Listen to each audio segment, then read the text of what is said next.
I'm starting to see what everyone was saying when they described this book as being very heavily inspired by The Lord of the Rings, but it takes your expectations for that kind of story and sort of turns it around a little bit. What about second breakfast?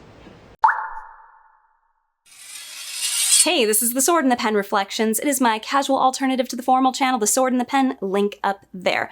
I am a freelance editor and have never read The Wheel of Time before, and I've never seen the show either. So what I'm doing is I am taking the book and reading it at the same time I am watching the show, and I'm trying to read the chapters that correspond to the episodes that I'm seeing and make that comparison. Some of my comparisons are going to be coming from my professional opinion and some from my personal opinion, but as I said, it's just an opinion. So let's go. We are on to episode 2, which roughly covers chapter 10 through 20 of the book. A couple of residual red flags from episode 1 that I want to make sure are mentioned. There seems to be a power dynamic that is not the same as in the book, and it's a big deal because in the book, it was very clearly, at least to me, I'm only 25 chapters in at this point, but the men and the women are equal in status. Nobody's better or more important than the other. And in the show, it seems very obvious to me that that's not how it is, that women hold a position of power and men are below that position. And we see that demonstrated in so many different ways. If you want to see all the ways that I talked about for episode 1, just go watch my review of episode 1. But we want to keep these in mind going into episode 2, because something as big as that is going to affect every part of your storytelling going forward. So if that's the way that it is in the show, it's going to be very different from the book, in which case, okay, fine. But again, then, as I said in my episode 1 review, why call it the Wheel of Time? Why not call it, inspired by the Wheel of Time?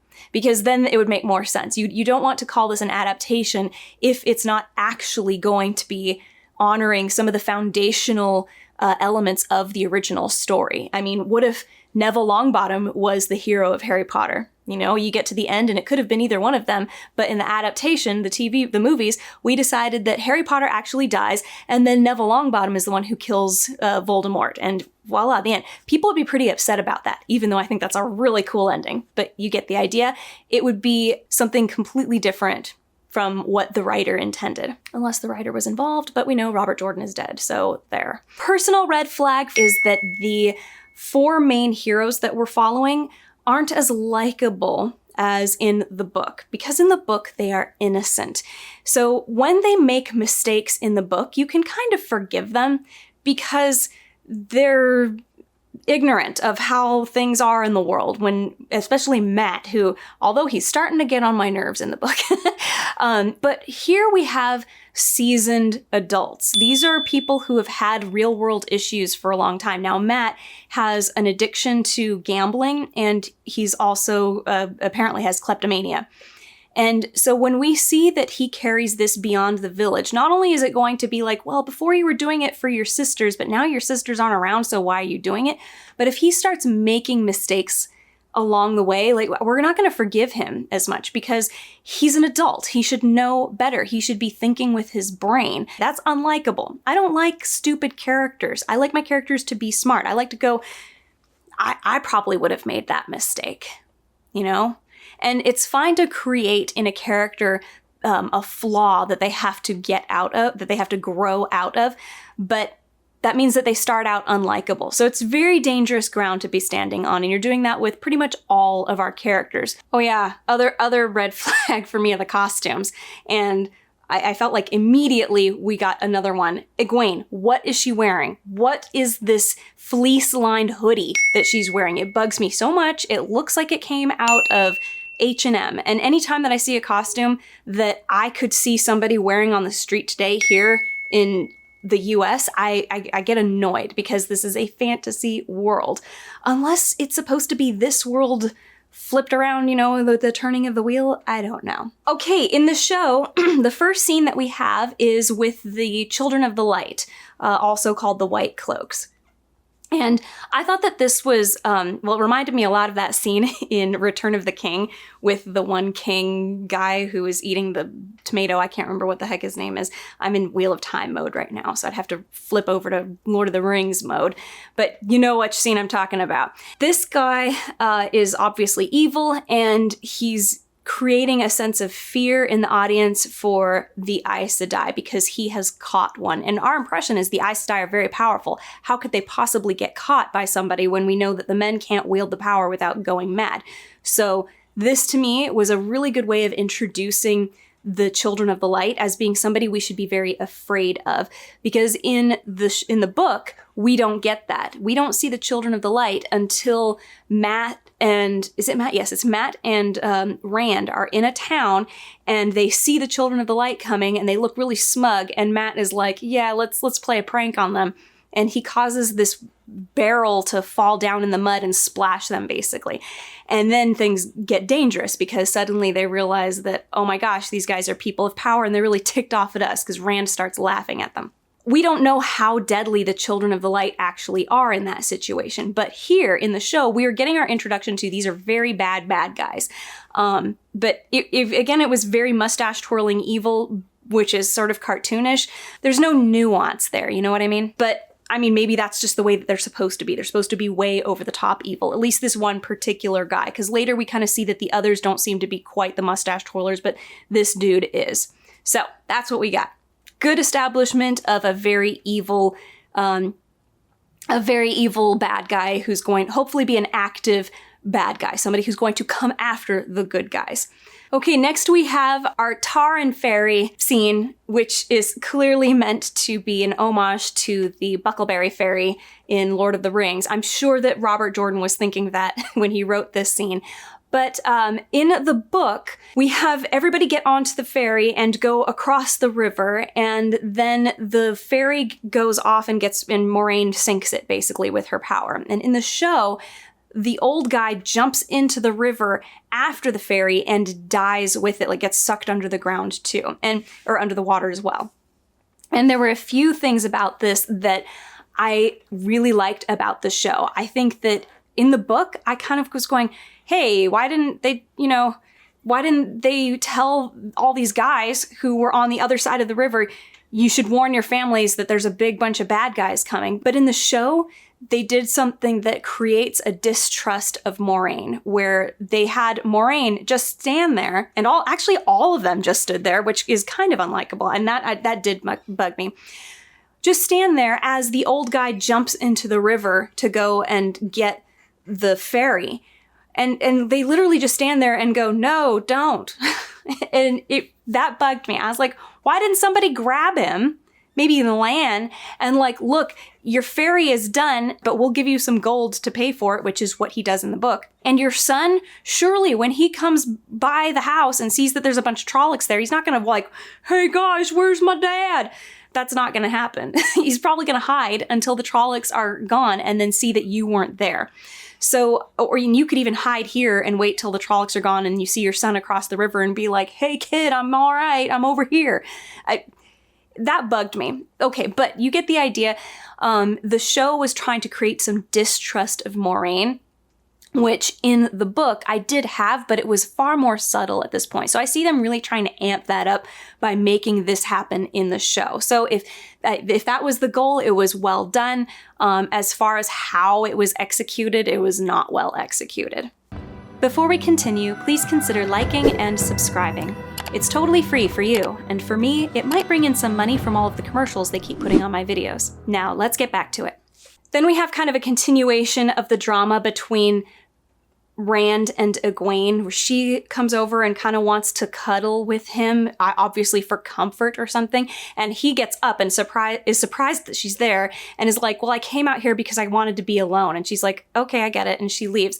And if she just left and was like, okay, I get it, that would be fine. But later on, we see that she was kind of upset about that. And again, I just have to say, like, girl, you're the one who broke up with him. You're the one who basically said, I want something other than a relationship with you. And he's trying to move on, and you're like upset that he's trying to do that. So, but moving on with the new admiration for the Perrin character. He is officially the most likable character here because he hasn't done anything that's bad on purpose. And I would say then comes Rand next, but it's tough to say because he hasn't suffered nearly as much as Perrin, so. Suffering without deserving the suffering, by the way, makes somebody quite likable, depending on how they are enduring that. Enduring. Depending on how they are handling that suffering. Okay, then we have the bats coming out of the throat thing. Now, this was a little bit different than in the book, and I thought it was fine. Bats, rats, big deal, and actually coming out of the throat, big deal. But the thing that was missed, every time that the characters dream in the books, we're getting Rand describing what's happening, and I'm feeling like I'm seeing lots of symbolism that I'm sure when I have finished book 1 or maybe books, all the way through 14 and come back to read this, I'm going to be like, wow, I totally get what all of that meant now. But we're not seeing any of that. All we're seeing is him pulling a bat out of his mouth, which was disgusting, and him seeing a dark, shadowy figure with the glowing ember eyes. Now, even in his dreams in the book, he has a conversation with this guy, even gets his name, finding out this is the Dark One, Beelzebub something. You get it. It's the bad guy. Because that's left out in the show so far, I'm wondering what are they going to do to replace that foreshadowing? Because in the book, after this, I'm going, what does all of this mean? Him finding the bat in his throat and seeing the shadowy figure but not talking to it doesn't create as many questions as the questions we have by this point in the book. There was a lot in the book that was skipped to get to this point. So at this point, they're in this big town, and that is at the inn where the boys start having these dreams with rats, not bats, but bats, same difference. One flies, one doesn't. We get an encounter with a character named Min, who Moiraine has met with before, and she talks to Rand and says that she can see things, symbols, when she looks at people, and these symbols are things from the future. And I can't remember all the symbols that she sees, but I did remember that with Perrin there was something about wolves, and then, or a wolf, and then with Lan there was something about 7 towers, and that these are all things that are going to happen in the future. So that creates, again, more anticipation for the reader. We get to that point, we go, all this stuff is going to make sense to us at some point. And even in the book, I'm reading things, I'm on chapter 25 now, and I'm going, some of these things are coming to pass. And in the show, we see Perrin's wolf symbol come into play. But this is an opportunity to create anticipation of what is going to happen. So the show is missing this chance to get the audience excited about what's going to happen in the future. Even the part with Perrin and the wolves would have been more interesting if somebody had said, I see your big friend with a wolf and a blah blah blah blah blah, and then we see this thing with the wolves happen, and we go, what else was it that lady said that there would be there? Because now we suddenly want to know more about what's going to happen. Although it was cool, the wolves come and lick his wound, which, why wouldn't you tell somebody that you have a Trolloc wound? But then again, this is kind of the tall, strong, silent, big warrior guy. This is a trope in fantasy. They don't talk very much, and people think that they're stupid, but they're not. They're in their head. They're introverted. So anyway, let's move on. Oh yeah, and we also miss the Peddler. So the Peddler shows up in the town, and he's acting very strange and very suspicious. And that, to me, answered my question from the show, which went way over my head in the book. So in the book, I was like, I don't care about the Peddler. I didn't know that he was a character I should be concerned about. I mean, he was just barely mentioned when they talked about the Trolloc attack. And then suddenly he shows up in this town where everybody's at. But in the show, they had a moment where we see the Trollocs are attacking and stuff, and then we see the Peddler, and we're like, he smiles at everything, or he kind of doesn't look concerned and then just sort of skulks off while everybody else is dying. So he's up to something. So I don't know. I'm wondering if they're going to have him show up at a different time, because if they're not going to have him show up at a later time, why did we have to see him skulk off? There was no point to that. So There was also a really cool scene that happened in that town, and I wanted so bad. So in the Discord, I quickly, as soon as I read this in the book, I went onto the Discord and I was like, oh my gosh, you guys, there's this part where Moiraine like turns into a giant and like steps over the wall of a town, and I want to see this on film so bad.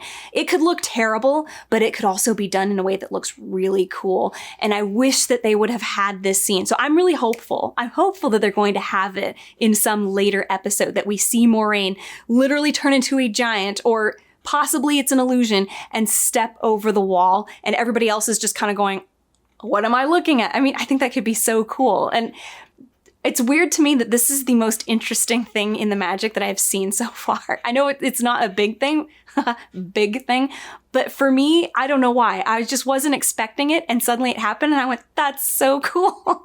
So there's that. Another quick thing, when Rand is arguing with Egwene about how he doesn't trust Moiraine, and Egwene is like, she's, losing her energy because she's protecting us, and everything that she's done is to protect us.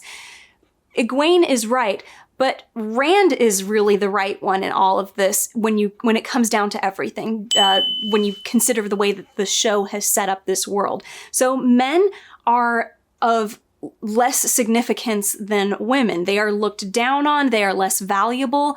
So why wouldn't he be afraid that Moiraine would just kill all of them? They just watched her let some old guy die who has children, at least a son that he's mentioned. At the end of this argument, I'm going, they're both right, but in the end, he's the most right. And of course, Rand would be worried that they're conspiring together, that Egwene and Moiraine are like, they have some secret promises between the two of them, because he's not in a position of power and they are. And so he would be worried about, what if I get to the White Tower and they go, oh, Egwene is the chosen one and all you boys know too much, we need to kill you. I mean, Moiraine even said, I would kill all of you before I let you go to the Dark One. So she's not above killing them, and maybe they'll be deemed too dangerous. So all we need to do is have Lan or Moiraine tell a story where some man was visited by the Dark One, and that was enough of a scare to the Aes Sedai that they decided to just kill him. And that, for me, if I was Rand and the boys, I'd be like, okay, we need to get out of here now. Okay, then we have the encounter with the White Cloaks, and I actually thought this was a pretty good representation of something that went a little over my head reading it. It was more of a gradual realization as I was going, that the Aes Sedai cannot lie, or they do not lie, and but they'll say things that are kind of skirting around the truth, leading people to believe something, and I thought that this scene was good. I liked it. Then we have a scene where Moiraine is telling the history of their village, the meaning of the Song of Manetheren. So in the book, it happens, I think, in chapter 9 or 10. I think it's 10. Maybe it's 9. But what happens is the town is like ready to pounce on Moiraine, because they think, now that they know she's an Aes Sedai, because they didn't know she was until after the Trollocs attacked, they're like upset that she brought them there, or they think that she brought them there. And their impression of the Aes Sedai is that they're dark friends, they're bad guys. And they are showing such an ingratitude for what she did to help protect them from the Trollocs.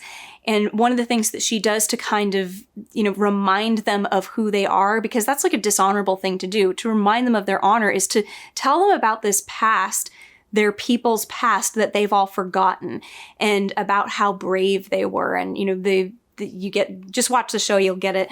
But yeah, so I felt like it had a lot more purpose for being told when it was told in the book than in the show. And I probably would have told the writer, and don't move it here, keep it up there. Another thing is that the story was changed a little bit. It was kind of abbreviated, and something that stood out to me, and it again sort of reinforced this idea that the show seems to have, that women are more important than the men, is that she says the women and the men of the village stood against the Dark One, basically. She essentially just said, and his host, he says that, saying women first and then men. It's more natural in speech for people in the real world, I guess, to say men and women, unless you're talking about women specifically, and then you're like, oh yeah, and I have to mention men. You get the idea. You typically say men and women. And here it says the women and the men.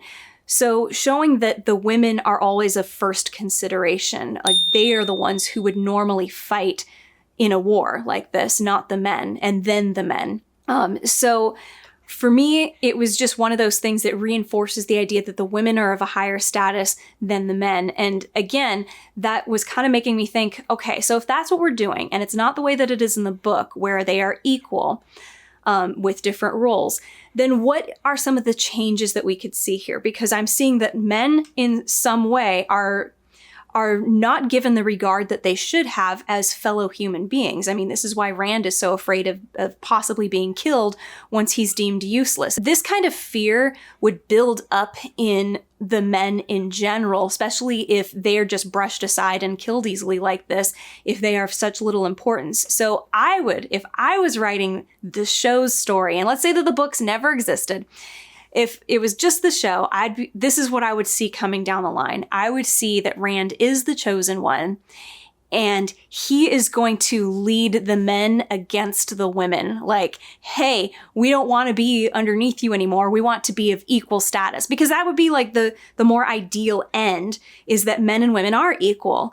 And that, they have their differences, but they have this, neither one is better than the other. Like that would, because he's the underdog, but then suddenly he has the power of being the one, and he can like inspire the men to rise up. And it'd be kind of a cool war at the end, because you'd have the one who has all this power, but maybe him and all his power isn't enough for facing all of the Aes Sedai. However, not very many women are Aes Sedai, and the women who are not Aes Sedai are not going to be able to fight physically as well as the men. Men are going to be stronger. So, you'd have this 50-50 of men and women, right? And the men are going to be physically stronger than the women. So like if you had 100 average Joes and 100 average Jills, and they went to fight, the Joes would win, right?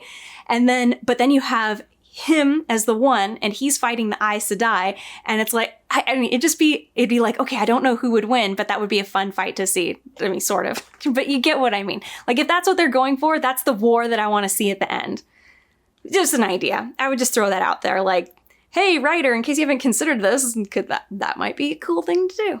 At this point, when I read this, I went into the Discord and went to confirm with other people who are reading this along with me, who is leading this fellowship? Is it Lan or is it Moiraine? Because in the book, it seems to be that Moiraine is the leader and Lan is the scout. So he goes ahead and checks and makes sure it's safe, and then he goes behind and makes sure that their trail is covered, and you get the idea. He's kind of cutting the trails, but they're going where Moiraine wants to go. And in the show, it seems like Lan is deciding where they go, even if Moiraine disagrees with it. And that to me stood out, because I went, wait a minute, that's not how it is in the book. And I thought that in the show, the women are the ones who are in charge. So why would Moiraine just be like, well, I guess we'll go along with you even though I disagree with it? Unless that makes their dynamic very special. Like Moiraine and Lan are different from other people in the two of them kind of go back and forth, like who's the decider or whatever. You get the idea. So that was just an odd thing that the show did, and it kind of went against what they were trying to do earlier in general with men and women. So I would bring this up to the writer and be like, if that was your intent, fine. If not, this stood out to me. And later, we see that Moiraine, she's like, I don't want to go to, what is it, Shadar Logoth or whatever, that city.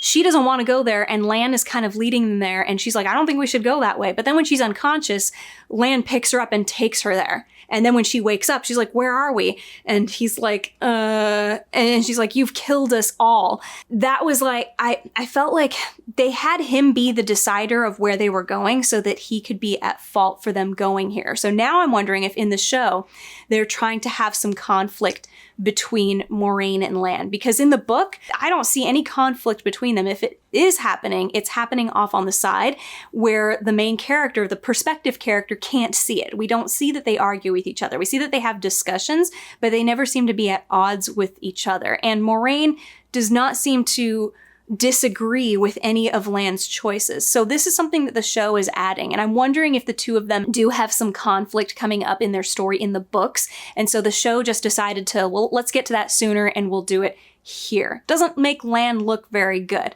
I really like the Lan character. I just love the warrior characters in fantasy. He's just, very straightforward and direct, and he knows his stuff, and I feel like he would defer to somebody who knows better. But in this case, it felt like he made a mistake knowing that Moiraine would know better, and so why did he do it? Didn't make him look very good. And honestly, it kind of made me go, Moiraine, you're the one in charge. Why aren't you just insisting that we not go there? But anyway, it was weird.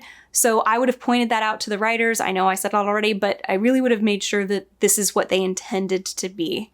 Because for me, someone who really enjoys the dynamic between Moiraine and Lan in the book, I saw this and I went, no, you're not supposed to fight. You guys are supposed to always be a team. At least for the first 25 chapters, you seem to always be on the same page. So what's going on here? Okay, and this is a note that I wrote, and I just have to read it because it's too much. Okay, so Rand seems to be ready to move on at this point. So he and Egwene have a little chit-chat in Shadar Logoth, or whatever the name of the place is.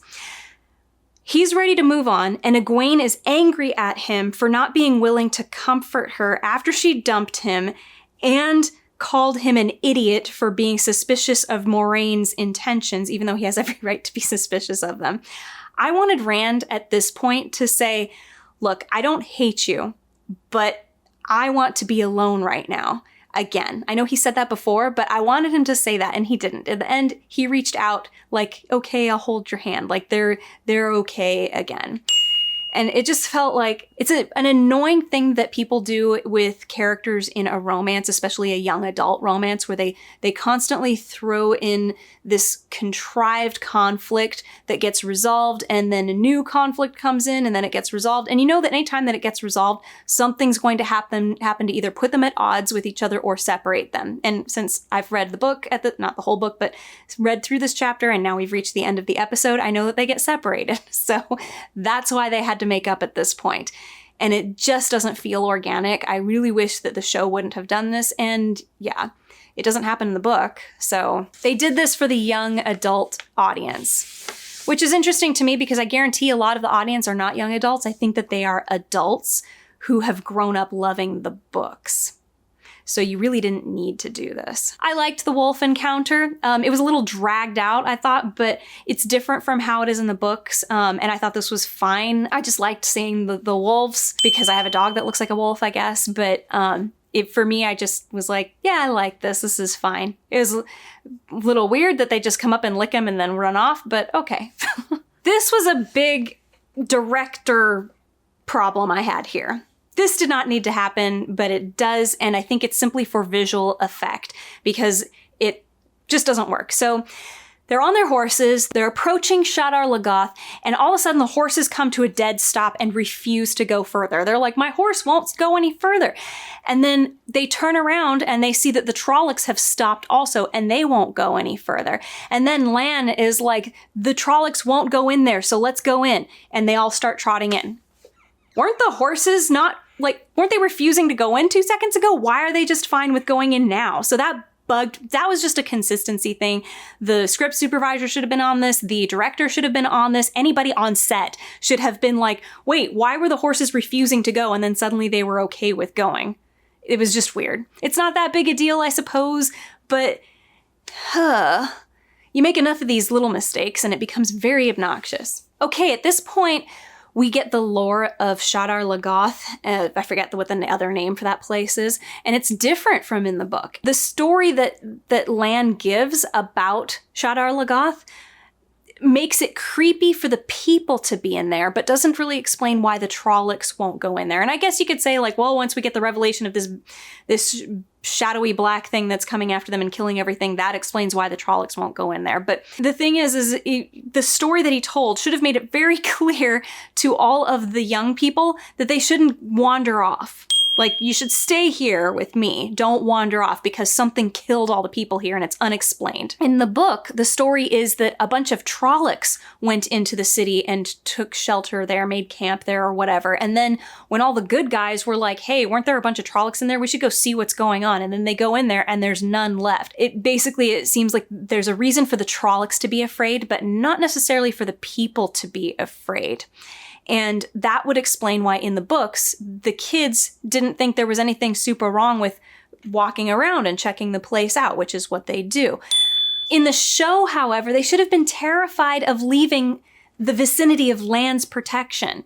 And later we see that Matt goes outside in the middle of the night, sees a shadow go by, and like, what's that? I'll go and check it out. What are the chances that it's, some guy with lollipops? Come and get your lollipop, and all free today. This to me was like stupid show character that was not good. Now, he's stupid in the books too, but again, because he's innocent, you kind of are going, okay. And also because the lore of the city was different, you're also going, okay. So I was annoyed at that. I wish the show didn't change the lore and then have Rand look even dumber because he should have known better from the lore, and because he's an adult, he should have known better just being an adult. You don't go wandering off when the only person who knows how to use a sword properly is, inside the building. Like, don't leave the building. Oh yeah, and Matt is double stupid because he does the thing that he was warned not to do, which is don't touch anything. And of course he picks up this dagger with a jewel in it. And it happens in the book too, but again, he was a stupid kid. And I don't remember, in the book, were they told they shouldn't touch anything? No, they weren't told that they shouldn't touch anything until afterwards.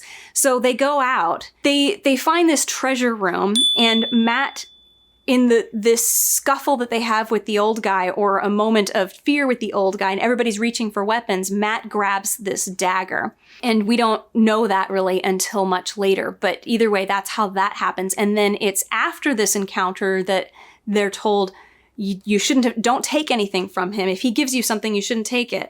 And so that's kind of like, well, he didn't really give it. And then even Matt even says this later on, like, well, he didn't give it to me, I took it. It was just there and I grabbed it. So he, in his head, had a reason to believe that it was okay because it wasn't something that the old guy gave to him. But in the show, again, yeah, you're stupid. You were told don't touch anything, and what'd you do? You went and touched something. Yeah, and then this happens more or less like how it does in the book, except in the book, the kids, again, being, well, they looked a little stupider in the book, but again, they've been doing so many stupid things in the show that it's hard to say which one looks more stupid. But essentially, Moiraine is like, okay, we all need to pack up and leave because the Trollocs have come into the city now, so we need to go.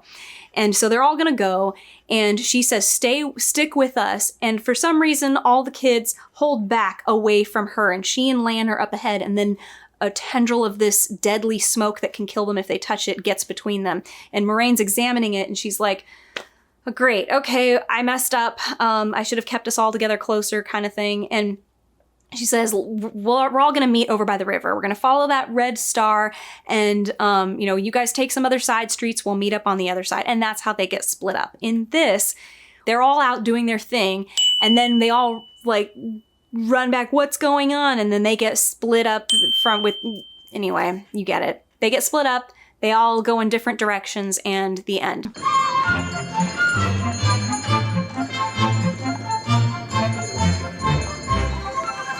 I've got things going on in my head right now that I'm just not gonna, I don't know if I'll voice them now. I'll maybe, if they come up again later, mention them.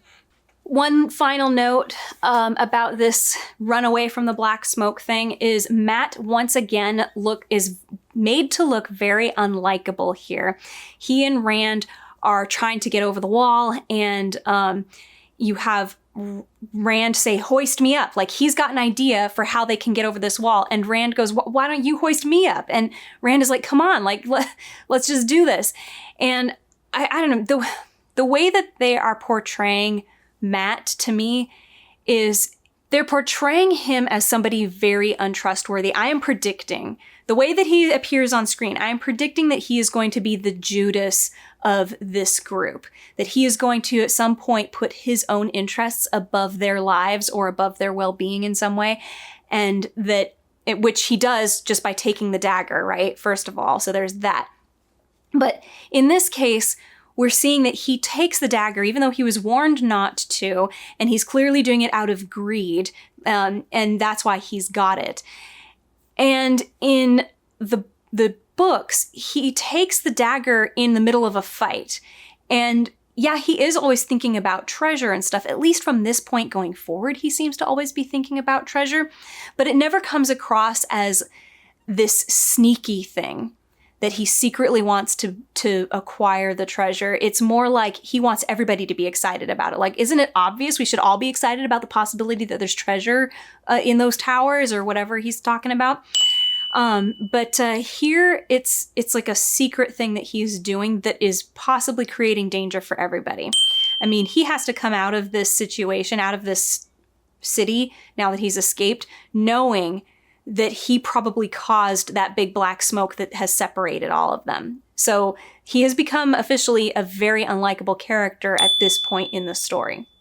And then we have the scene with Lan and Moiraine, where Lan is tending to Moiraine, who is unconscious, and he's caught off guard by Nynaeve, who holds a blade to his throat. And I was reminded a lot of Aragorn and Arwen. What's this? A ranger caught off his guard? It did seem a little unlikely that Lan would be caught off guard by this gal, but in the book, it's explained that Nynaeve actually learned how to track and stalk, so she's pretty good at this sort of thing. But we also see that Lan is still supposed to be better because she thought she was very clever hiding her horse from him, and then he easily found it. So that's all I've pretty much got for this episode. I would say if I was going to pick out some stuff that I really liked, it would be a hard time for me to be like, ooh, I really loved this.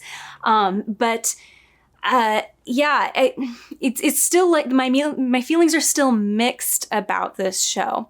I would say that the stuff I was really excited about in episode 1 kind of got soured a bit in episode 2. I really loved seeing the dynamic between Moiraine and Lan and feeling like they had this really strong bond. And that was broken in this second episode because now she blames him for leading them all into danger and now them all being separated because of him. And I'm wondering if they're going to start creating this conflict between them. So that was kind of, ugh. I would say the character I'm most interested in seeing what happens to him is, it's definitely going to be Perrin. But it was like a mild interest because not a whole lot happened with them. And understandably so, because in the book, we really don't get much from him until we're finally in his head. So the narrative goes into his head, I think, first. Outside of Rand's, because we're in Rand's all the time, and then suddenly it jumps into the other people, and I think it goes into Rand's first, and then we go into, I think, Nynaeve's, yeah. But I'm interested in what's going on with him and these wolves, and other than that, ugh. But anyway, that's kind of all I've got for this episode. I know it was a lot, but I had to cut out a lot because I'm trying to keep this at around 30 minutes or less. Let me know what you thought. Did you like this? I mean, especially if you're not a fan of the book. So I'm getting mostly from people who are super fans of the books that they're very disappointed in the show. But if you're not a fan of the books, or maybe you never read them before, I am more curious to see what you think. And I'll do my best to read all of the comments and respond to them. There were a little bit more comments than I was expecting in the last one, but I do enjoy all of them. Also, please try not to give too many spoilers because I haven't read all of the book. I'm only on chapter 25, like I said. Anyway, I'm going to hopefully be uploading every 5-ish days until season 2, and then by the time season 2 comes out, I'll be able to jump right onto season 2. Other than that, please like, subscribe, hit the bell for notifications. If you're feeling really generous, check out my Patreon or Ko-fi. I do prefer Ko-fi, and catch you later.